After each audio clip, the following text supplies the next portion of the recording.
Hello, Katden lovers and Katden followers. Tunay na dahilan kung bakit naglalabas ng mga spekulasyon patungkol sa comeback ng Katniel. Abay lumabas. Mida po si Mr. Alden Richards sa isang coronation night.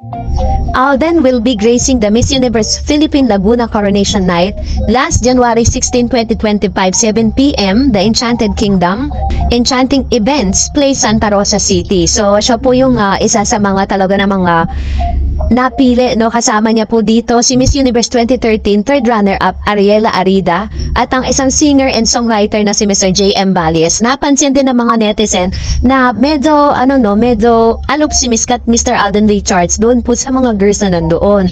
And of course, ganon din naman po napansin din at namataan si Miss Catherine Bernardo na dumalong nga sa opisina ng San Miguel Corporation Office at nagpa-picture pa nga yung isa sa mga nakakita sa kanya dito. And that man was really blessed, sabi niya, na makita niya daw yung kanyang idol na si Miss Catherine Bernardo. So marami pong nagtatanong ng mga Katden kung ano nga ba ang ganap ni Miss Catherine sa San Miguel Corp, na isa rin sa mga sponsors po sa coronation night ni Mr. Alden Richards dun sa Miss Universe Philippines Laguna. So, according to my, dun po sa source na parang kinukuha pong brand ambassador muli itong si Miss Catherine dahil syempre alam niyo na napakaganda kasi ng credibility ni Miss Catherine Bernardo. Talagang siya ang trending ngayon sa social media at sa lahat ng platform. At ngayon, eto na no, may paglilinaw na po kung bakit pala itong si Menay Christopher Min at ilang mga showbiz insiders. May mga showbiz insiders na nagbabalita patungkol sa comeback daw ni Catherine at ni Daniel Padilla at sinasabi nila na wala na daw Katden, tapos na daw kasi ang promo. So ganun yung mga sinasabi nila, mga statement. Maging sa TikTok, marami nagtatanong, may Katden pa ba? Kasi hindi na nga sila nakikita magkasama, hindi po natin nakikita na parang nagla-likes po sila sa isa't isa or whatever.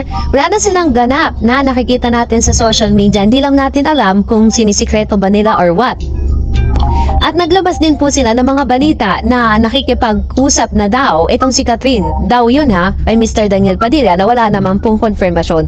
And ito po, lumabas na po yung totoong dahilan. Kasi nagkita-kita na po o nag-usap-usap na si Nadine, si Attorney Annette Boson, Alden Richards, nagkaroon na po ng meeting at tuloy na po ang gagawing proyekto ni Miss Nadine at ni Miss ito pong si Alden Richards. So, nakikita ko dito na parang kasi pinost po ito ni Miss Attorney Annette Boson Matatandaan po ninyo na in-announce ni Attorney Annette Boson na open sila for collaboration for another serye ng Katden. Pero parang hindi po yun mangyayari, hindi po magaganap dahil mas pina-priority po nila ngayon ang itong si Nadine at saka si Alden. Ang point of view ko lang dito is parang ginagawa nila, siniship nila yung si Catherine Bernardo dun sa dati nitong karelasyon. Tapos si Alden Richards, siniship din sa iba. Kasi parang meron silang pinopromote na panibagong tandem. So, ang point of view ko lang dito is that hindi mo naman kailangang sirain yung samahan o yung mga fandom ng Katden para lang suportahan yung paparating na proyekto ni Alden. When in fact, yung mga Katden po matatalino yan, mga Katden fans matatalino, alam nila kung sino yung susuportahan nila, 'di ba? Alam natin kung sino yung mga papanoorin natin, kung sino yung mga susuportahan natin. Marami rin po kasi mga Katden na parang kung nasan si Alden Richards, kung ano yung kanyang proyekto susuportahan. Kung ano yung proyekto ni Miss Catherine Bernardo, susuportahan kung sino man ang kanila makasama, 'di ba? So ganun katalino po ang mga Katden fans. And meron din naman mga Katden fans na gusto lang nila talaga Katden lang kasama.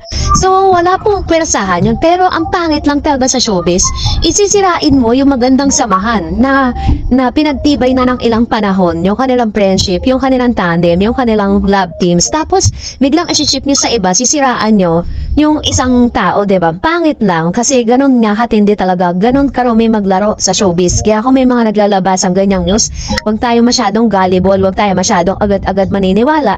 Matuto tayo mag-fact check. So, kayo po, ano pong saloobin niyo patungkol dito? Comment down below. And now, eto na. Magbasa tayo. Sabi ni Ma'am si Norma Caluno, dapat may bodyguard na yan si Catherine o kasuhan na niya si Daniel para lumayo o pupunta siya sa ibang bansa para lumayo kay Daniel. Iba ang plano ni Daniel kay Catherine. Dapat aksyonan na yan sa family Bernardo. Baka may balak na yan si Daniel na magsama kung ako ni Kat. iwasan niya talaga si Kat Daniel, kawawa siya dito. Huwag siyang kumpiyansa kay Daniel, masama ang plano niya kay Kat. Mag-bodyguard na kaya na siya kapag lumakad siya. Ayan. So, kasi nga nakikita. Pero, ako po kasi parang hindi rin ako ganun maniwala. Kasi bago ka makapasok sa isang subdivision, lalo na pag exclusive subdivision yan, kailangan po may permiso ng owner bago ka makapasok doon. Not unless kung bibigyan siya ng permits na makapasok sa loob. Diba? Ganun po yung form ng isang subdivision, lalo na pag maximum tolerance yung kanilang pagbabantay sa mga exclusive, very exclusive subdivision. So, I don't think so na makapasok siya sa loob. Sabi ni Ma'am si Norma, dapat si Catherine pumunta sa ibang bansa para lumayo kay Daniel. Kasuhan na niya si Daniel para lumayo na si Daniel. Masama ang balak ni Daniel ngayon. Huwag niyang kausapin para lumayo ng tuluyan si Daniel. Paulit-ulit si Ma'am Shino. So, ito yung kanyang komento with regards to this na parang actually, hindi naman kailangan gawin ni Miss Catherine yan. Kung talagang may isip si Daniel at kung talagang gusto niya ma-win back muli si Miss Catherine, dapat, humarap siya sa publiko, mag-public apology siya, aminin niya lahat ng kasalanan niya, diba? At if I were Catherine, so, mag-isip siya, no? Kasi kung talagang nagawa sa kanya ng isang beses, possible kasi na, di ba, maganap ulit. Sabi ni Miss Mercy sa Limbagan, nagtataka ako sa sinabi naman ni Christy ng ibang ihip ng hangin. Yung sinabi niya, basta panatag ako sa Kat din. Ako rin na, nagtaka rin ako, bakit naging ganon? Yung yung kanyang statement, no? And sabi ni Miss Teresa, nakakatawa ka naman nayaw sa mga iniipit mo sa sarili mo, iwan ko sa iyo. Bakit nakakatawa daw si Daniel kasi bakit daw pinipilit yung sarili? Sabi ni Miss Ren, hello Miss Sarah, thank you sa walang sawang pag-update about Kat din, about this issue. This is all about speculation. As a fan of Kat din, still I'm unbothered as Alden says, say as long as hindi galing kay Alden at Catherine, unbothered ako dyan. Hanggat wala tayong nakikita marinaw na ebidensya, magpapatunay na si Catherine at Daniel umamin publicly, hindi ako maniniwala. Kahit magsama-sama lahat ng showbiz columnists at vloggers. Ito, matindi to si Seren. Talagang ganito katindi yung kanyang faith sa Katden, na pagsama-samahin man ang lahat, tama naman siya. Kahit sino pa pong magbanggit, kahit sino pa pong maglabas ng kanilang mga speculation patungkol dito, kung hindi rin naman manggagaling kay Alden at kay Catherine, no? And sabi niya pa, gagawa ng ganung mga issues, still the same, unbothered pa rin ako. Kung si Catherine or Alden ang magtanong sa publiko, dun pa lang ako maniwala. I-congratulate ko pa with matching sarcasm emoji. But for my stand, still the same. Katden forever. Aldab na, kinasal na si Main, fighting pa rin sila. Ako pa kaya tuloy ang laban, Katden tayo tapos. O, diba?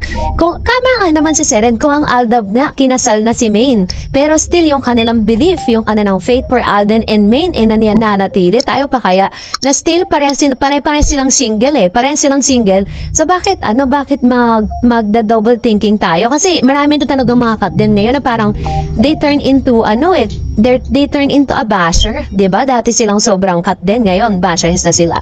Sabi ni Ako Hito, bagag nawang kasama, hindi baliw si Kat para balikan ka. Ayun. And sabi ni Shirley, naku, harassment ng kaso kapag pinipilit niya ang kanyang sarili kay Queen. Sabi ni Rosella, nako, wag na ibabalik si Daniel. Ulit-ulitin lang din panuloko, Diyos mio. O, diba?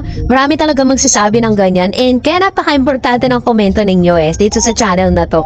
So, that's it for today. For more videos and updates, please don't forget to like and subscribe. And please don't forget to follow my Facebook page, Dar Eds TV. God bless everyone!